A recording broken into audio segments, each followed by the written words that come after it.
Postgame show rolls on. 87-63, Oklahoma State defeats Texas A&M. Our unrained whiskey postgame interview with head coach Bucky McMillan starts right now.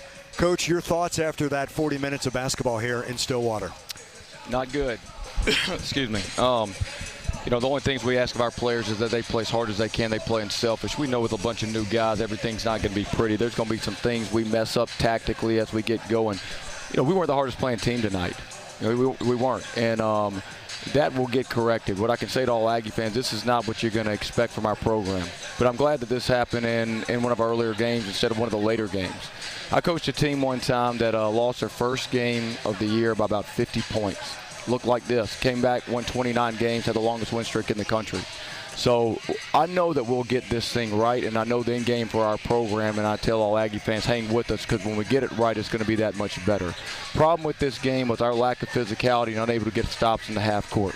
You know, no physicality guarding the basketball, driving the ball wherever they wanted to. We talked all game long. They just can't score points in the paint. It's what we got to do. Close the paint off, can't allow points in the paint. But they make 6 threes or 7 threes at the very end of the game. 21 of their 87 was from 3. Everything else was in the paint. That can't happen. Right. You know, offensively, I think we know that's about as bad as we can shoot the ball. We know that. And the way we play is going to be some variance to it. We may have some games where it can get out of hand a little bit when we're not making shots. But I don't care about that. I'm not looking at the scoreboard. We have got to find ways to get stops down there. And we'll get there. I do know that, but we got to get there sooner than later, and we got to learn a lot from this game. Well, that's what you have. You have a week here, and I know it's a shared experience, so it's like a teachable moment times 10 because everybody was here, and you're going to have an ability to address what you want to address going forward. Yeah, absolutely. You know, it's playing hard and then playing unselfish. We had too many turnovers that led to points in the game. I mean, they scored 27 points off our turnovers. There's not a lot of defense for that when we come down and handle the ball. And if you look at it, there's guys open where we take a dribble too many. The other thing that you notice, it takes all 5. Well, it's going to take more than that to play the way we're going to play. But you can't have 4 busting their tail and 1 not. But you had segments where guys were getting after it, but no cohesion defensively just wasn't there. Cohesion wasn't great, and I mean, you can't. We don't trap a ton on someone else's home floor. You know, we try to play solid, and the statistics of what we did, we were better when they were trying to play fast. But guess what? In our league, we're going to have to be able to play defense in the half court as well. And it is hard when you miss 42 shots in the game. Well, the other thing about it is, too, and I know everybody's trying to feel everybody out early in this season, Oklahoma State, that's a talented team. And it's an offensively talented team. It's not like there's a sticking point where they can't score, and they did have numbers. Yeah, for sure. I mean, they're well-rounded. They hadn't lost in here since 2023 in a non-conference game. So we knew it would be a tall task. But, we didn't bring the fight we're going to have to bring for 40 minutes in a basketball game, particularly in the half court. And we're going to get that right. Offensively, like I said, missed 42 shots in the game.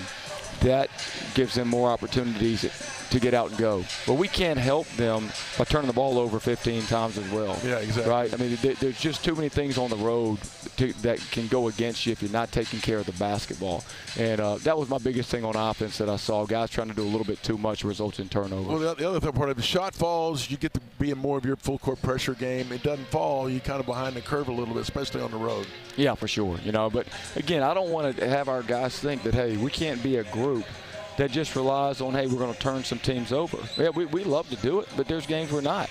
That's okay. Yeah. That's fine. Right? We're going to waste the shot clock down, and then we're going to play defense. But when you look at the times we got driven with no physicality, that can't happen. I thought they played well. They were connected on defense tonight.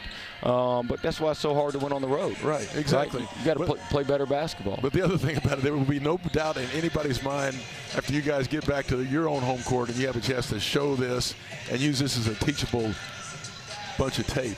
Yeah, I do agree with that. I mean, this is our 5th time out. We've had a couple scrimmages, and 2 games and then this game. And, I'd say we're moving in the right direction. This was not a good game. 4 times I would say we're a little ahead of the curve. This time we're behind the curve. Exactly. So at the end of the day, I would tell all the Aggies out there, we still got to remain positive with this group, man. This is very, very early in this deal, and we're going to keep plugging along. But we're better than we played tonight. I can promise you that, and we'll be better in our next game. And that will be on Friday. We will see you then, Bucky. As always, thank you for joining us. Appreciate you guys. You bet.